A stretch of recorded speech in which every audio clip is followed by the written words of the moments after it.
Buenos días, soy la doctora Jessica Penagos Medina. Primero agradecer al comité organizador por esta amable invitación. El tema que revisaremos el día de hoy es relevancia de la resonancia magnética para el diagnóstico de endometriosis. Bueno, para iniciar, la endometriosis se caracteriza por el crecimiento de tejido endometrial, glándulas y estroma fuera de los límites uterinos. Ahora bien, es importante mencionar lo que es el diagnóstico de endometriosis profunda. La endometriosis profunda se da cuando la infiltración de las estructuras anatómicas es mayor a 5 milímetros. ¿Por qué es importante revisar el tema de endometriosis?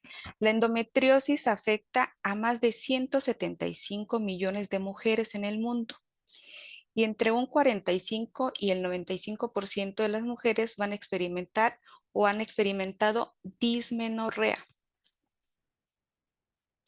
Tan importante es la endometriosis, eh, ya que es una patología ginecológica crónica con un gran impacto personal y social. Va a afectar al 10% de las mujeres fértiles, afectando a un 20 a un 50% de las mujeres con infertilidad. ¿Qué van a presentar estas mujeres? El 90% dolor pélvico. La incidencia máxima de esta patología se ha presentado entre 30 y 45 años. Tan importante es la endometriosis que en el año 2023, específicamente febrero del 2023, se modificó la Ley Federal del Trabajo, dando o autorizando una licencia menstrual a estas personas, eh, autorizando 2 días de ausentismo laboral con remuneración al mes para atender dolores menstruales incapacitantes. Esta licencia la pueden solicitar todas las mujeres que tienen dolor pélvico crónico, asistiendo con su médico eso sí tiene que ser en, ya sea ISSSTE, IMSS, en una institución gubernamental. La endometriosis es una enfermedad estrógeno dependiente que va a afectar de un 5 a un 20% de las mujeres en edad fértil. ¿Cuál es la etiología? Existen tres teorías. La primera es la menstruación retrógrada, que define que el transporte de tejido endometrial desde la cavidad uterina hasta el peritoneo a través de las trompas. La segunda refiere que las células mesenquimales presentes en la superficie serosa o epitelio celómico o tejido mülleriano pueden diferenciarse hacia células endometriales. Y la tercera refiere que el endometrio secreta sustancias que inducen al mesénquima indiferenciado a formar tejido endometrial. ¿Cuáles son los síntomas de la endometriosis? Principalmente infertilidad de un 30 a un 50%. ¿Cuál es lo que padecen la mayoría de las mujeres? Entre un 15 a un 60%, dolor pélvico. El resto de los síntomas va a depender de acuerdo a la estructura que esté afectando la endometriosis. Puede tener dispareunia, trastornos gastrointestinales, afectación al tracto urinario, afectación al tórax. Esta sintomatología agresiva puede afectarse hasta en un 25 a un 50%.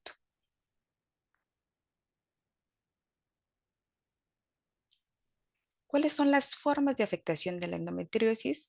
Peritoneales superficiales, endometriomas ováricos, endometriosis profunda. El tejido endometrial se puede localizar en las diferentes estructuras de la región pélvica, ya sean los ovarios, la porción subperitoneal, los ligamentos uterosacros, el ligamento ancho, el tracto gastrointestinal, el sistema urinario. También puede tener sitios extraperitoneales como la pared abdominal. Ahora, ¿cuál es el método ideal para la valoración de la endometriosis?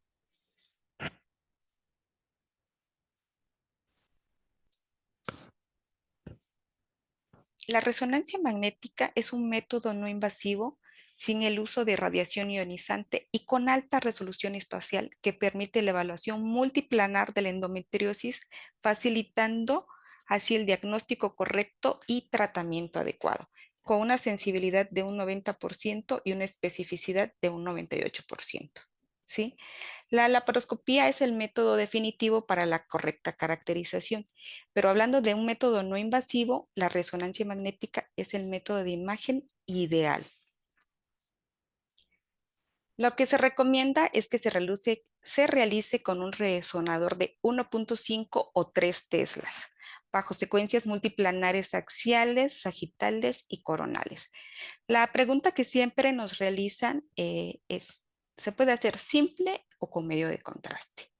La respuesta a esta pregunta es simple. Nosotros queremos en esta clase informar o dar una correcta información acerca de lo que estamos haciendo actualmente, ¿sí?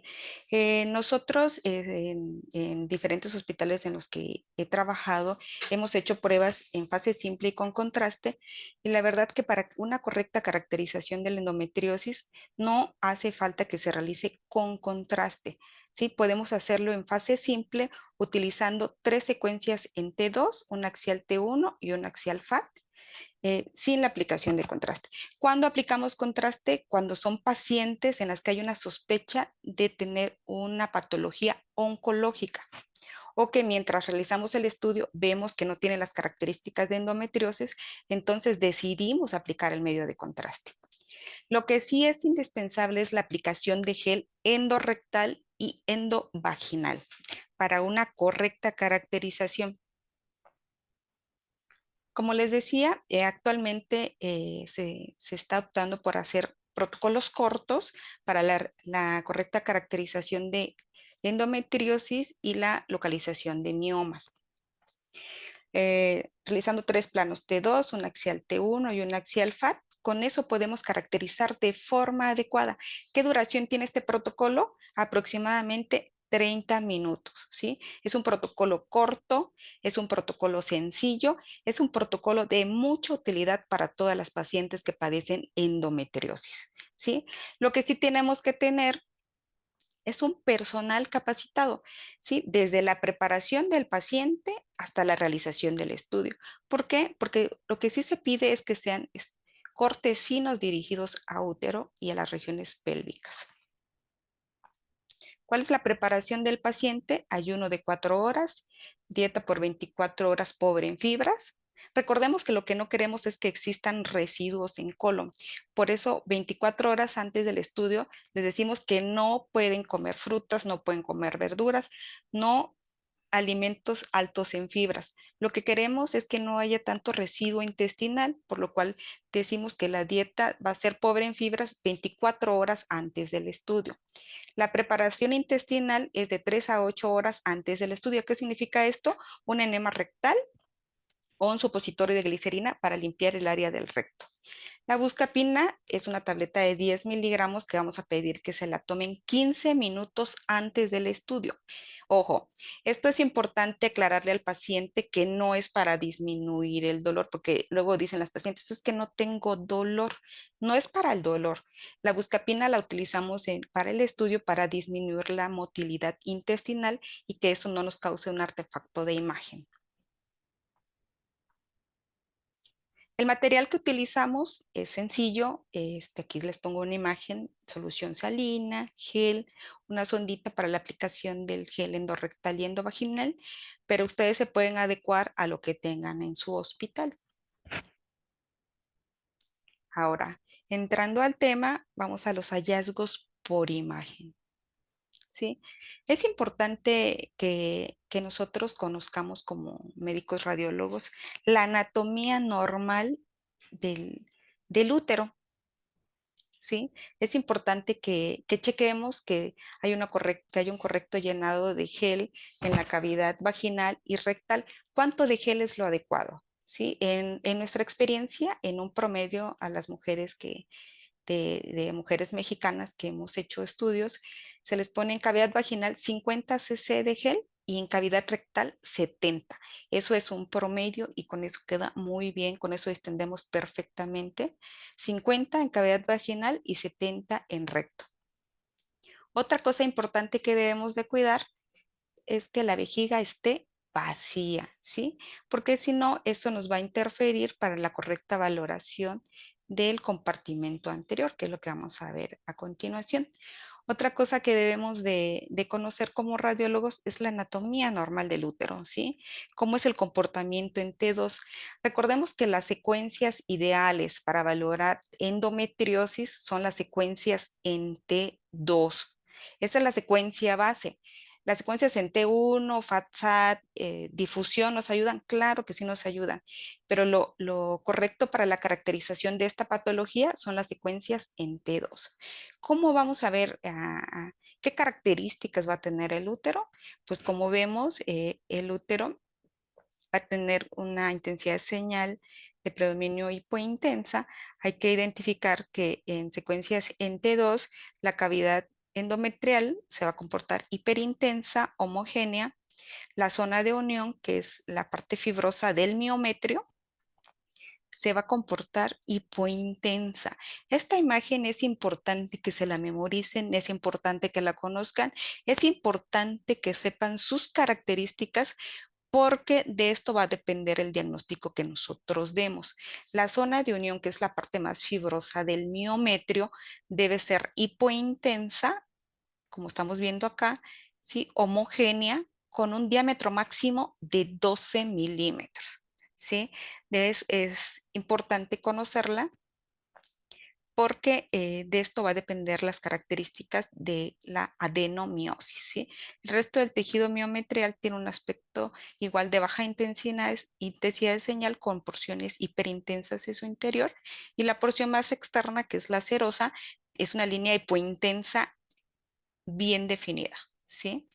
Ahora, si vemos las características del cérvix, podemos identificar que el endocérvix es hiperintenso y se va a continuar con la cavidad endometrial, ¿sí? La segunda porción del cérvix va a ser hipointensa y se va a continuar con la zona de unión. La tercera capa va a ser de un aspecto hipointenso que se va a continuar con el resto del miometrio y la serosa que va a ser con el exocérvix que va a ser que va a tener un tono más hipointenso. Ahora, para la correcta caracterización de la endometriosis, en los diferentes artículos que encontremos, lo vamos a encontrar por compartimentos y es así como tenemos que describirlos, ¿sí?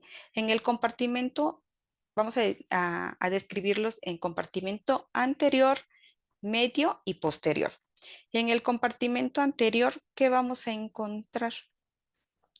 En el compartimento interior vamos a encontrar primero el espacio prevesical, el fondo de saco vésico uterino, el tabique vésico vaginal, lógicamente a la vejiga urinaria, a los ureteros y al ligamento y a los ligamentos redondos. Eso va a ser compartimento anterior. Ahora, en el compartimento medio, ¿qué vamos a encontrar en el compartimento medio? El útero, la cavidad vaginal, los ovarios y parametrios. En el compartimento posterior, ¿qué vamos a encontrar? El fondo de saco posterior, el tabique recto vaginal, el espacio retrocervical y los ligamentos útero-sacros. Esto es importante que lo aprendamos porque de esto va a depender cómo vamos a describir los hallazgos que encontremos por endometriosis. Ahora, ¿qué forma va a tener la endometriosis? Como engrosamiento del ligamento, como nódulos subperitoneales y lesiones mal definidas de tipo manto. ¿Sí? Aquí les pongo 3 ejemplos de las formas que pueden tener la afectación por endometriosis. ¿Sí? La primera nos dice aumento del diámetro del ligamento. ¿Sí? En el primer ejemplo tenemos una secuencia ponderada en T2 en un corte axial en donde vemos el engrosamiento del ligamento uterosacro. Otra forma de afectación es de aspecto nodular. En el segundo ejemplo tenemos otra imagen potenciada en T2 en un corte sagital, en donde observamos la afectación de aspecto nodular. Vemos cómo afecta a la región posterior del miometrio, fondo de saco posterior, espacio retrocervical y la pared anterior del recto. Y la de tipo manto, que esta es más fibrosa, observamos cómo se ven estas imágenes lineales en fondo de saco posterior y en el espacio retrocervical. Entonces, como engrosamiento de ligamento, de aspecto nodular y en forma de manto. Son las tres formas que afecta. Otra de las cosas que debemos de caracterizar en los infiltrados endometriósicos, es decir, si tiene una afectación más fibrosa o de aspecto fibroglandular. ¿A qué me refiero con esto? Cuando hay una afectación más de tipo fibroso, lo vamos a ver como en este ejemplo de tipo manto, van a ser imágenes de forma irregular, de baja intensidad de señal, que van a causar fibrosis.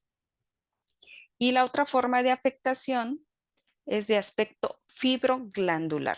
¿Qué significa esto? Que va a tener una porción fibrosa y una afectación glandular. ¿Qué características van a tener estas lesiones? Como estamos viendo acá, de forma irregular, con zonas de fibrosis hipointensas, pero también van a tener un contenido glandular, ¿sí? Y hasta imágenes quísticas en su interior. ¿Sí? Esas son las dos formas también en las que podemos describir a las lesiones por endometriosis. ¿Sí? A continuación vamos a ir describiendo y viendo ejemplos de los diferentes compartimentos, cómo va afectando la endometriosis a los diferentes compartimentos, ¿sí? En el compartimento anterior, como recordamos, el órgano principalmente afectado del compartimento anterior es la vejiga en un 11%. El segundo lugar lo afectan, el segundo lugar que se afecta en el compartimento anterior son los ureteros con un 5%. ¿Sí? Aquí en esta diapositiva tenemos dos ejemplos. La primera es, es una paciente de 32 años, es un plano, una secuencia ponderante 2 en un plano axial, en donde observamos a la vejiga urinaria a media represión, donde vemos las características que tiene de sus paredes. Vemos unas paredes irregulares con un engrosamiento difuso, principalmente de su porción anterior y posterolateral izquierda.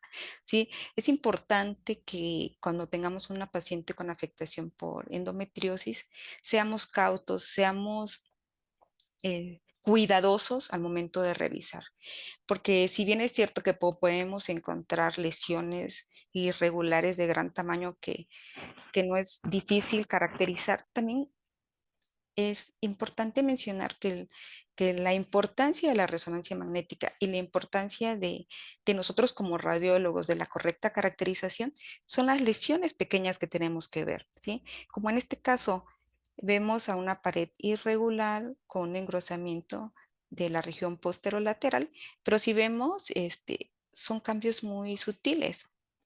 A diferencia del segundo caso que les muestro acá, es otra paciente de igual de 33 años, en donde observamos el aumento de volumen importante del útero, los cambios por adenomiosis y vemos cómo este útero está aumentado de volumen y cómo afecta y cómo está infiltrando al ligamento redondo del lado izquierdo, ¿sí?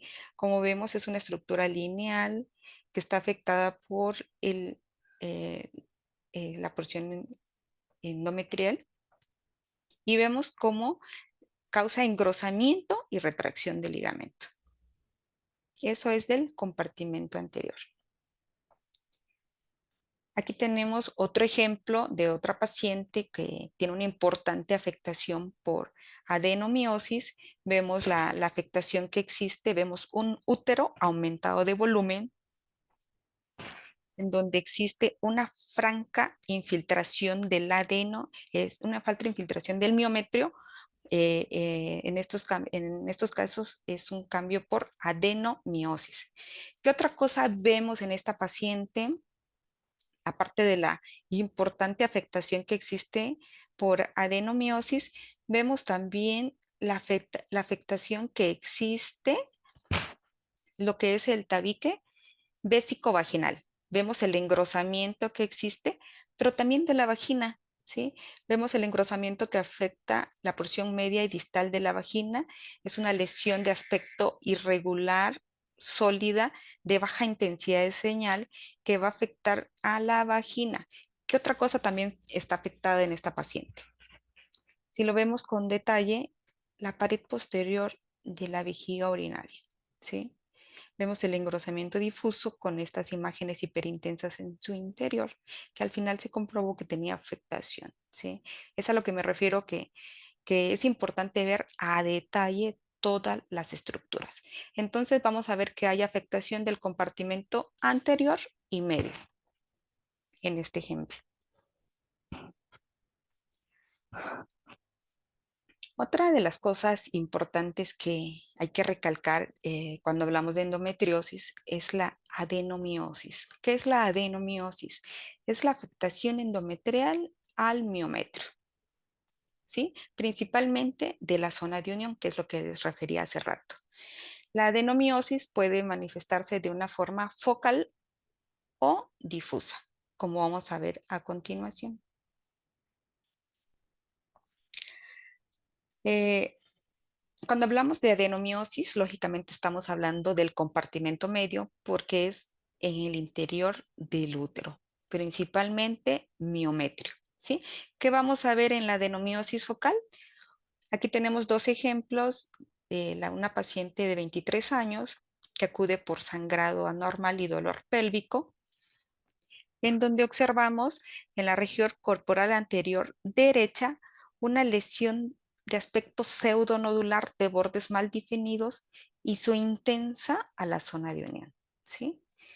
Ahora ustedes me van a preguntar, ¿cómo vamos a diferenciar una adenomiosis focal de un mioma? Pues como les digo, una zona de adenomiosis focal va a ser una lesión pseudonodular de bordes mal definidos y su intensa a la zona de unión, a diferencia de un mioma. ¿Cómo es el mioma? Es una lesión de aspecto nodular de bordes bien definidos, hipointensa. Así como estamos viendo acá, siempre les digo, el mioma tiene un tono más negro, más hipointenso, como estamos viendo acá, y es una lesión bien definida de bordes bien definidos, nodular. Si observamos la adenomiosis focal, es una lesión de bordes mal definidos y es regularmente intensa a la zona de unión. Eso es importante que lo diferenciemos y que lo caractericemos al momento de encontrarnos este tipo de lesiones.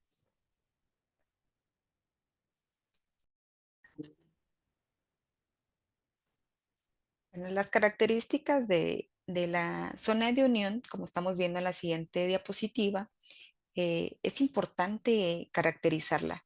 En este caso, para la adenomiosis difusa, observamos una zona de unión de aspecto irregular, hipointensa, con zonas hiperintensas en su interior. ¿Qué otras características puede tener esta imagen? Si observamos, vemos el engrosamiento difuso con estas imágenes quísticas en su interior. Aquí tenemos imágenes ponderadas en T2, cortes sagitales y coronales, en donde observamos la característica o las características que tienen la afectación por adenomiosis. Ahora, si ustedes me preguntan, una zona de unión con un diámetro de 10.5, 11 milímetros, ¿es sospechosa de adenomiosis? Claro que es sospechosa, ¿sí? En muchas mujeres jóvenes, sobre todo, las que presentan dolor pélvico, sangrado excesivo menstrual, con una zona de unión irregular, aunque no mida 12 milímetros, es sospechosa de adenomiosis. Y hay que referirlo porque muchas veces les han hecho ultrasonidos y les han hecho otros métodos de imagen en la que no se caracteriza de forma adecuada. Por eso nosotros tenemos la obligación de mencionarlo. Aquí tenemos otro ejemplo de otro femenino 28 años de edad, en donde tenemos igual imágenes potenciadas en T2, la fila de arriba en cortes sagitales y las de abajo en cortes coronales, en donde observamos la irregularidad que existe de la zona de unión, el engrosamiento de hasta 16.4 milímetros, las imágenes hiperintensas en su interior, que son características de adenomiosis, ¿sí? Observemos cómo altera la arquitectura de la zona de unión y la afectación que existe hasta el resto del miometrio. Aquí tenemos otro ejemplo de otro femenino de 26 años, en donde pongo igual imágenes potenciadas en T2, en cortes sagitales y axiales, en donde igual observamos la zona de unión de forma irregular, mal definida, con estas imágenes quísticas en el interior. ¿Sí? ¿Qué son estas imágenes? Quistes endometriósicos, que es otra de las formas en las cuales se puede manifestar la adenomiosis. ¿Sí? Es importante que nos familiaricemos con este tipo de imágenes para poder caracterizarlas. Ahora, no hay que confundirlas con las imágenes vasculares que existen en el interior del miometrio. Cuando son imágenes vasculares, tienen un aspecto lineal, ¿sí? A diferencia de las imágenes quísticas, como todos sabemos, son imágenes redondeadas, bien definidas, hiperintensas en T2, como estamos viendo en este caso, ¿sí? Como estamos viendo en este caso, vemos imágenes redondeadas, bien definidas, hiperintensas en T2, en el interior de la zona de unión. Aquí tenemos otro ejemplo de una femenina de 37 años de edad, en donde observamos al útero aumentado de volumen. En esta paciente tenía el antecedente de cesárea, ¿sí? Observamos los cambios fibrocicatriciales hacia la región anterior del miometrio, ¿sí? Asociados a los cambios en la arquitectura habitual de la zona de unión, en donde observamos imágenes quísticas en su interior, ¿sí? Observamos la irregularidad, aumento de volumen, imágenes quísticas en la zona de unión, son cambios por adenomiosis. Otra de las características que también es sospechosa es que esta paciente tenía antecedente de cesárea, que es uno de los datos que ayudan a que pudiera padecer esta patología. Ahora también hay que tener claro dos cosas que son diferentes. Una cosa es la adenomiosis, que son todos los casos que hemos visto previamente, y la otra es la endometriosis del miometrio. ¿Sí? ¿Cuál va a ser la diferencia? En la adenomiosis vemos que la afectación va desde la porción externa de la cavidad endometrial, afectación de la zona de unión principalmente, hacia el resto del miometrio. Eso es adenomiosis. En la endometriosis del miometrio, ¿qué características va a tener? En la endometriosis del miometrio va a tener un compartimento, va a tener una afectación de la periferia hacia el miometrio. ¿Qué significa esto? Va a haber una afectación de tipo fibroglandular que regularmente va a afectar el compartimento posterior al miometrio. ¿Sí? ¿A qué me refiero a esto? Que la afectación es de la porción externa periférica del útero hacia el miometrio. Eso es endometriosis del miometrio, ¿sí? No hay que confundirlo con adenomiosis. Esto regularmente se va a presentar cuando hay afectación del compartimento posterior, ¿sí? Como estamos viendo en este ejemplo, es una secuencia en T2 en un plano sagital en donde observamos una lesión de aspecto fibroglandular que va a afectar el fondo de saco posterior, el espacio retrocervical y la pared posterior del miometrio. Eso es endometriosis del miometrio. Otra de las cosas que tenemos que tener en cuenta también es que Las pacientes pueden tener diferentes tipos de afectaciones, ¿sí? Ahora, cuando hay una paciente con afectación del miometrio por adenomiosis, también puede tener miomas, ¿sí? Y a veces es complicado eh, caracterizarlo. Aquí tenemos otro ejemplo de una femenino de 32 años en donde observamos secuencias ponderadas en T2 en cortes sagitales y en cortes axiales, en donde observamos el aumento de volumen del útero. Aparte, ¿qué observamos en el interior del útero? Estas imágenes de tipo ovoideas con zonas de degeneración quísticas, que no hay que confundirlas con zonas de adenomiosis. Estos son miomas. Estos son miomas con degeneración quísticas, ¿sí? Que están contactando la cavidad endometrial. Estamos viendo que hay de diferentes tamaños, ¿sí? Pero también llama la atención y hay que estar muy atentos a cómo se ve la zona de unión. Vemos una zona de unión irregular, aumentada de volumen, ¿sí? Con pérdida de arquitectura habitual. Entonces, esta paciente tenía cambios por adenomiosis y miomas con degeneración quísticas que estaban afectando al miometrio, principalmente a la zona de unión, que estaban contactando a la cavidad endometrial, ¿sí? Este, por eso en estos casos también hay que analizarlo con detalle, ¿sí? Caracterizar bien todas las porciones del útero y no solo irnos a la caracterización de los miomas, que claro que es importante, pero ver también los detalles finos y que no se nos vayan detalles como estos. A continuación vamos a ver ejemplos de afectación de los ovarios. La verdad que los ovarios es otra de los órganos más afectados de las estructuras más afectadas por endometriosis, ¿sí? Es muy sencillo caracterizarlo por ultrasonido. Regularmente vemos que es una lesión hipoecoica con ecos en su interior de bajo nivel y refuerzo acústico posterior, ¿sí? Esto cuando lo vemos por ultrasonido decimos, ay, no hay duda, es un endometrioma. ¿Sí? ¿Cómo lo vamos a ver por resonancia? Imágenes bien definidas de baja intensidad de señal en T2. El contenido regularmente es heterogéneo, predominantemente hipointenso, debido a los productos de degradación de la hemoglobina. Eh, Regularmente va a tener estas imágenes hiperintensas en su interior, como estamos viendo en esta imagen. Ajá. Pero es predominantemente de baja intensidad de señal, ¿sí? Esto es lo característico, es lo que todos esperaríamos encontrar cuando quisiéramos analizar una lesión por una afectación del ovario por endometriosis que llamamos endometriomas.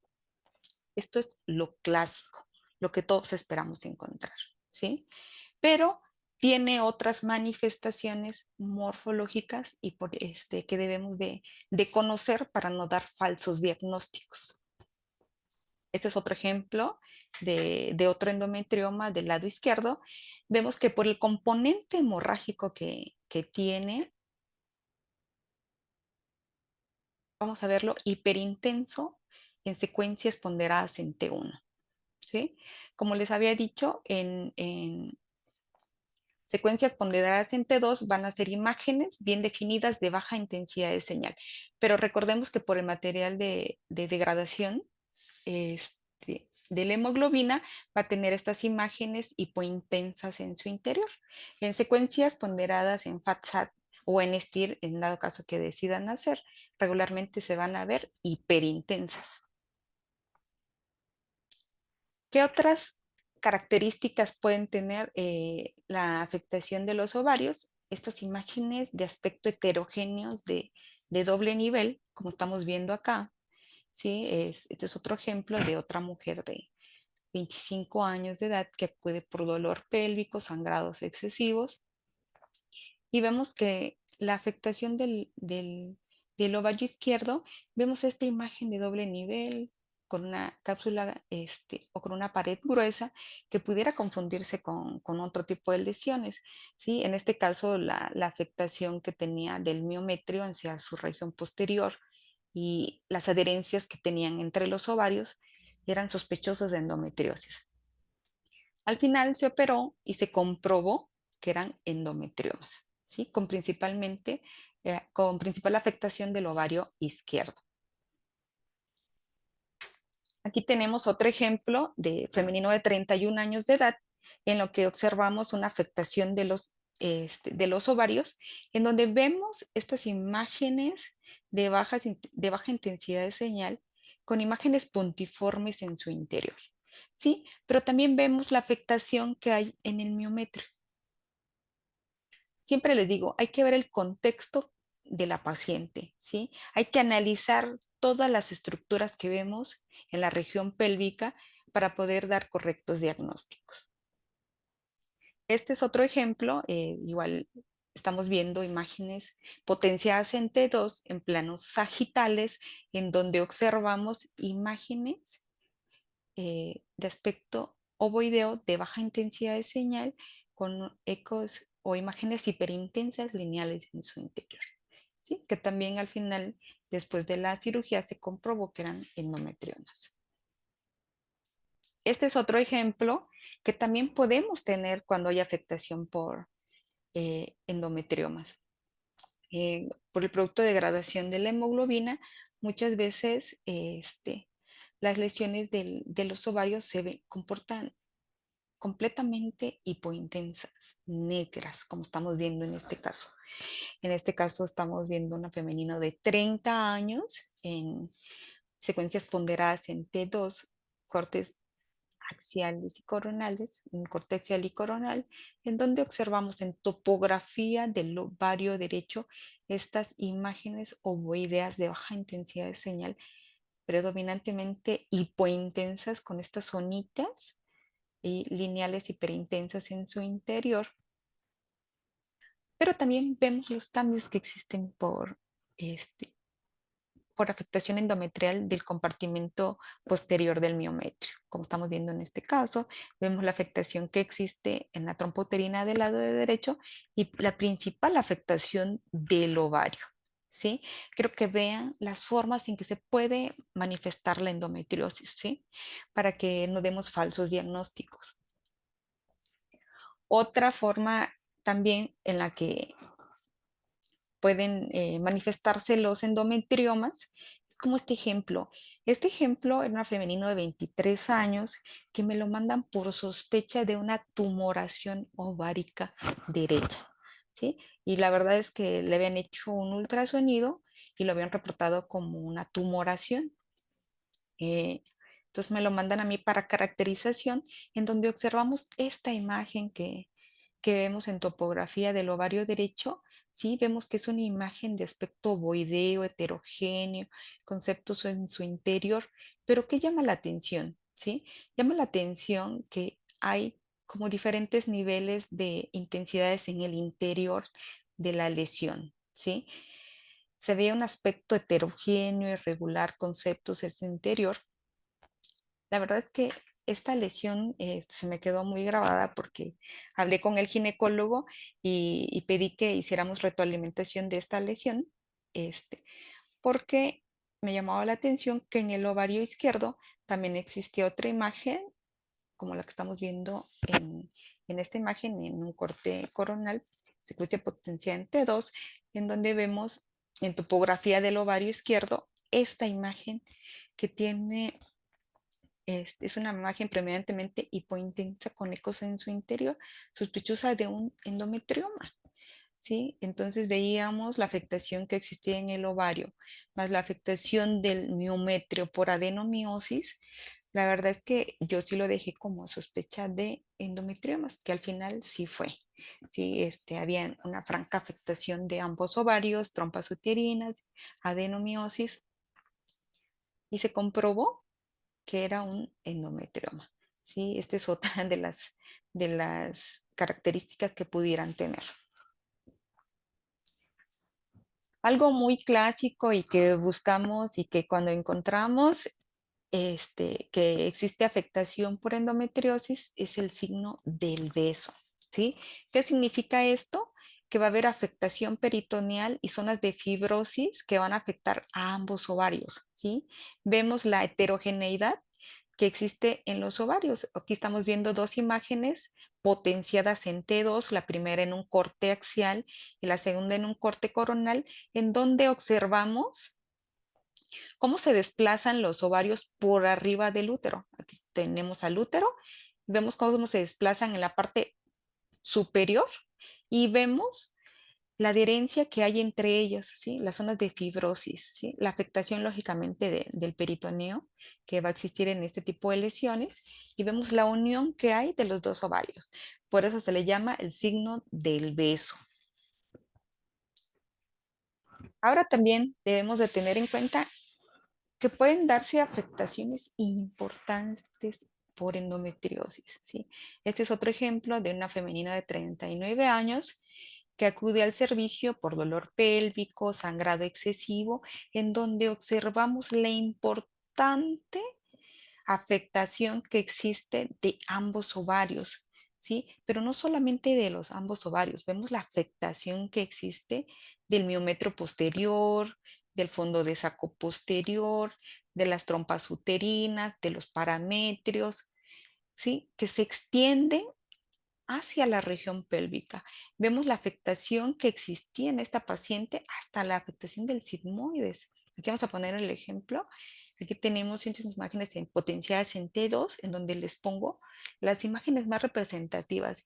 Y quiero que veamos la afectación que existe, los diferentes grados, diferentes características por imagen y la degradación de la hemoglobina que existe, que es por eso que vemos los diferentes tonos de afectación por endometriomas de los ovarios, la afectación de las trompas uterinas, parametrios, miometrio, fondo de saco posterior y afectación de asas intestinales, principalmente de sigmoides, como este es un ejemplo.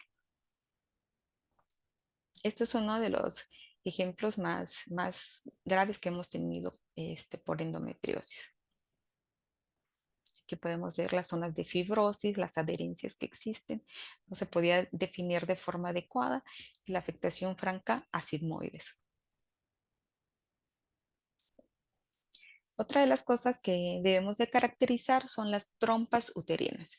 Vemos que cuando hay afectación de la endometriosis, hay afectación por adenomiosis, vemos un útero aumentado de volumen, vemos cómo se pierde, hay pérdida de diferenciación entre la zona de unión y el resto del miometrio, hay aumento de volumen del útero. Igual tenemos imágenes potenciadas en T2 en cortes sagitales y axiales y coronales. Vemos el aumento de volumen del útero, vemos la pérdida de la arquitectura habitual de la zona de unión y el resto del miometrio, datos francos de afectación por adenomiosis y vemos cómo afecta a las trompas uterinas de forma bilateral. No se definen, no se delimitan de forma adecuada, es por una afectación franca. Ahora, ya caracterizando el espacio posterior, vamos a encontrar a una estructura que es el ligamento útero-sacro.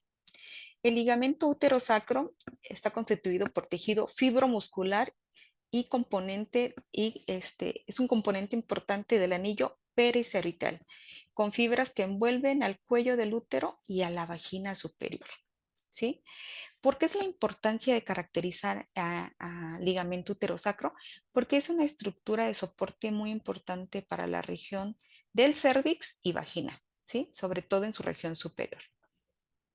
Es una estructura, como vemos, delgada, lineal y hipointensa que va a rodear al cérvix.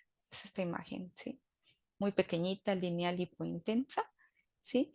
Que, que puede estar afectada por endometriosis. Aquí vemos una imagen de aspecto irregular, de bordes espiculados, sólida, predominantemente fibrótica, que afecta el ligamento uterosacro del lado izquierdo. ¿Qué importancia tiene la afectación del ligamento uterosacro?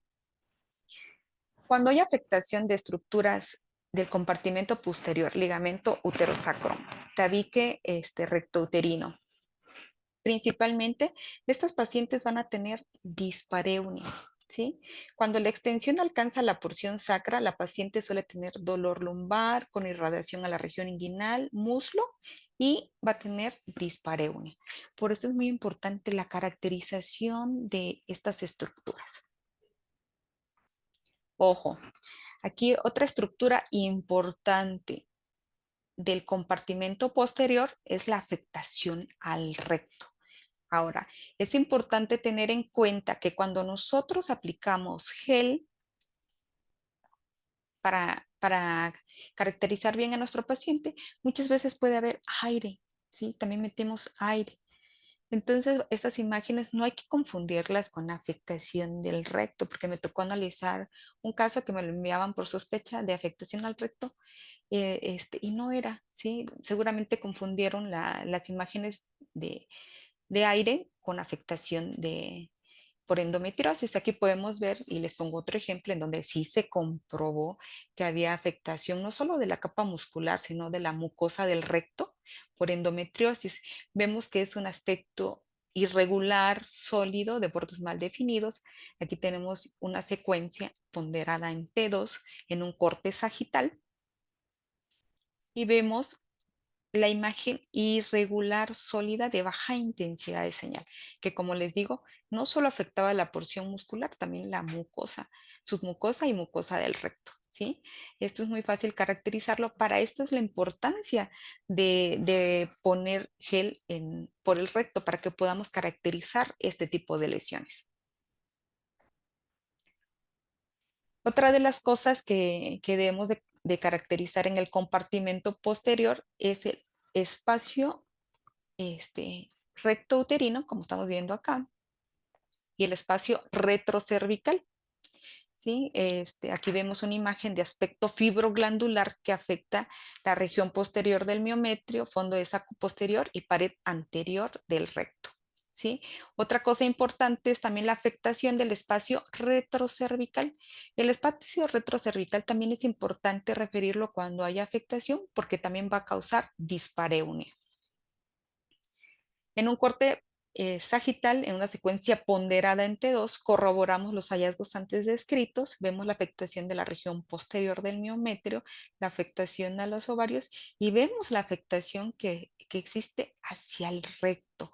Vemos la afectación de la pared, submucosa y mucosa y vemos cómo se extiende hacia la región posterior.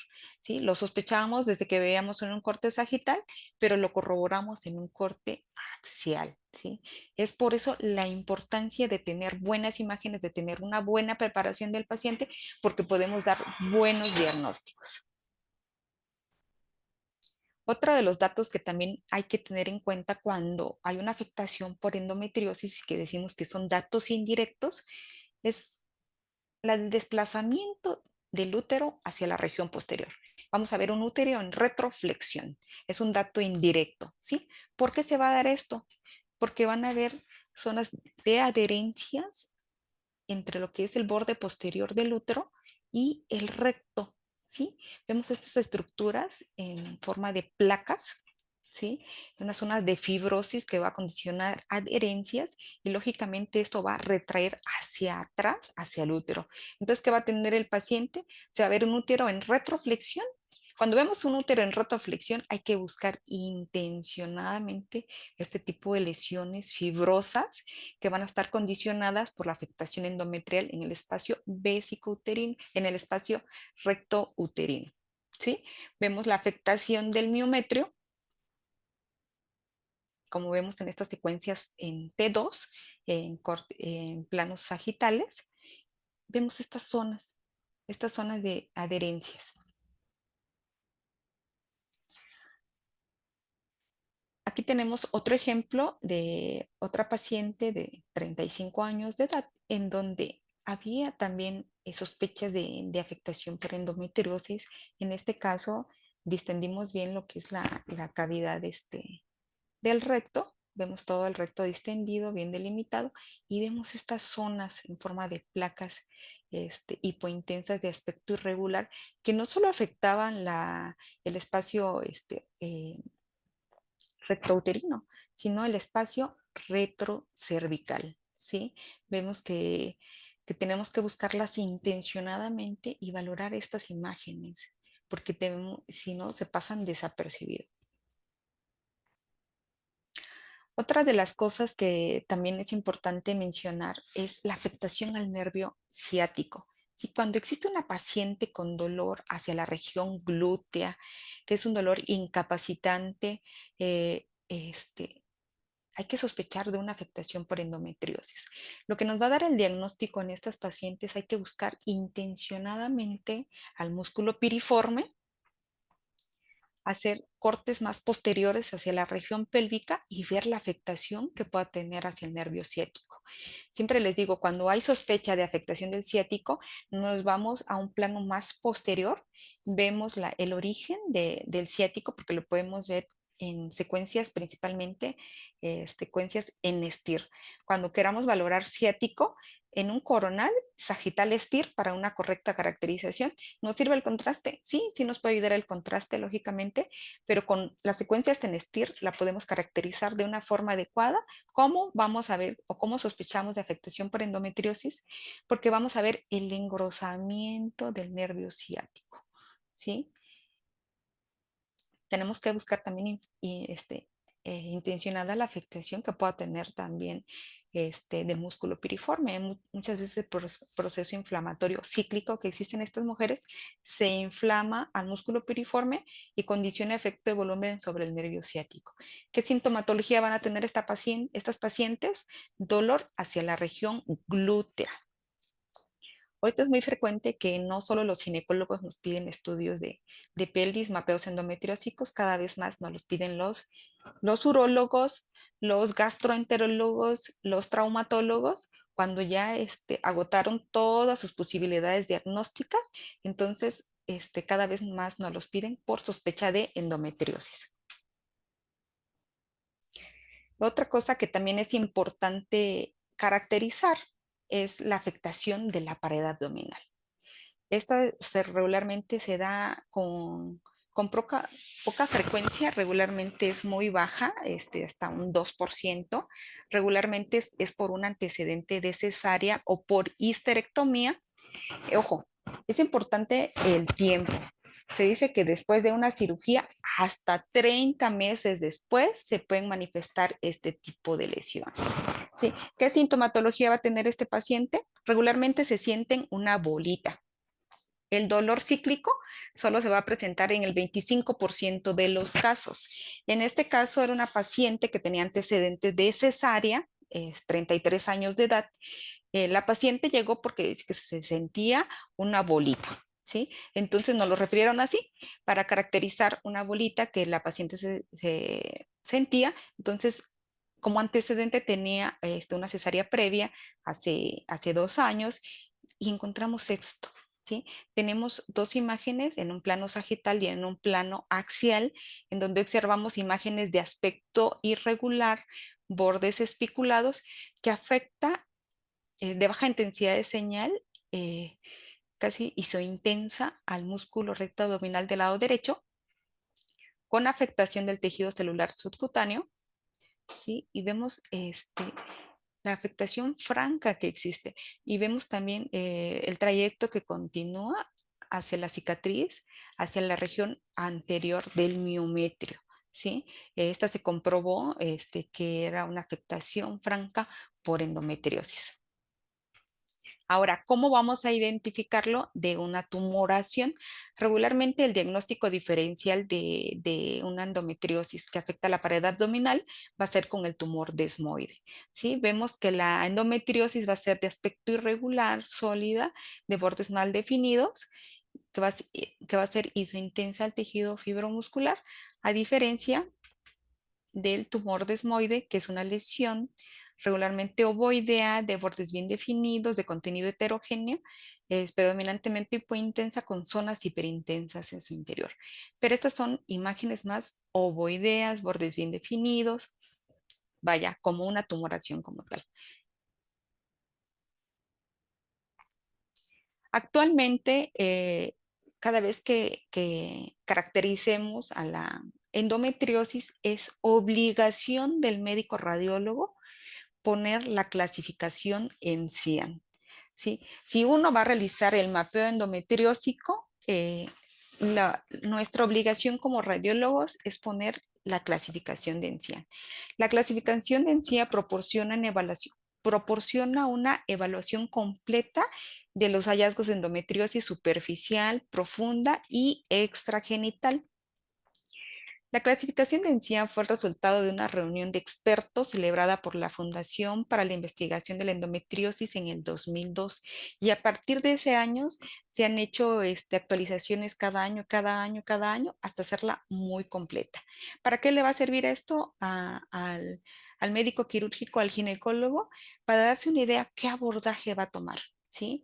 ¿Va a ser una vía laparoscópica o va a ser una cirugía abierta? ¿Sí? De esta clasificación depende el tratamiento de la paciente. Por eso es muy importante que si vamos a hacer un mapeo endometriósico, es importante que pongamos esta clasificación. Sí, en este caso solamente se las menciono, se las refiero, porque sería muy largo de explicarla en este momento. Nos llevaríamos otra hora, pero es importante que todos la conozcamos y que todos nos la aprendamos. Ahora, también hay que diferenciar que la endometriosis puede tener, es importante conocer bien las imágenes para poder diferenciarla de otras patologías benignas también, ¿sí?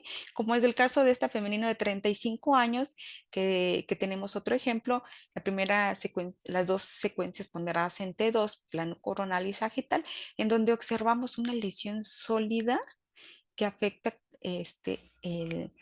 que condiciona efecto de volumen, aumento de volumen del útero y vemos que tiene un aspecto heterogéneo y irregular, ¿sí? Esta imagen se las quise poner porque estaba referida como una tumoración de miometrio, pero en realidad no era, o sea, sí era una tumoración, pero no maligna, sino benigna, se trataba de un mioma, ¿sí? Un mioma con degeneración quística central, en donde al final se corroboró que fue un mioma, no una tumoración, como habían dicho previamente. Se las quise poner porque es importante conocer las imágenes, ¿sí? Después de que uno ve muchísimas imágenes, es como más fácil poder caracterizarla. Este es otro ejemplo de igual otra femenina de 33 años con aumento de volumen del útero a expensas de múltiples lesiones ovoideas hipointensas en su interior de diferentes tamaños que eran miomas. Este es otro ejemplo que sí, se los pongo, es una femenina de 30 años que también la mandan al servicio de resonancia magnética por un aumento de tamaño de la región abdominal. Igual sospechaban de una lesión maligna. Afortunadamente se pudo corroborar que no fue, que era un mioma con importantes cambios por degeneración quísticas y hialinas, que al final se corroboró que era un mioma. ¿Sí? Se los pongo para que lo vean, lo identifiquen y sepan que no todo lo que se ve feo tiene que ser a fuerzas algo malo, ni todo lo malo se tiene que ver bonito, ¿sí? En este caso se corroboró que era un mioma. Para concluir, la resonancia magnética es el método no invasivo con alta resolución espacial que permite la caracterización tisular de la endometriosis profunda, facilitando su diagnóstico. Permite determinar la extensión, tamaño y número de implantes. Va a jugar un papel muy importante en la evaluación de la complejidad quirúrgica y la planeación terapéutica adecuada. Y como les dije, la laparoscopía diagnóstica se continúa visualizando como el estándar de oro. También mencionar que la resonancia magnética cada vez la piden más los ginecólogos, sobre todo los ginecólogos que operan por vía laparoscópica o por robot. Este es un método, la verdad es que es muy bueno, muy útil, que yo los invito a que lo hagan en sus hospitales, como les dije, haciendo protocolos sencillos, cortos, bien dirigidos, bien caracterizados, bien preparada la paciente. Es un estudio que dura media hora, es un estudio muy útil para los pacientes y que sobre todo vamos a ayudar a muchísimas personas que no han sido diagnosticadas, ¿sí? Yo he visto muchísimas pacientes que llevan años con dolor, que les han hecho ultrasonidos, que les han hecho otros métodos de imagen, que no son diagnóstico, que les dicen no tienen nada, no tienen nada, y que al final no es que no tuvieran nada, al final es que no habían sido diagnosticadas. Por eso la invitación con esta clase es que hagamos que todos los médicos radiólogos que tengamos en nuestra institución, ya sea pública o privada, hagamos este protocolo y ayudemos a muchas personas, ayudemos a las mujeres que padecen dolor. Esta es la bibliografía, espero haya sido de utilidad y muchas gracias por su atención.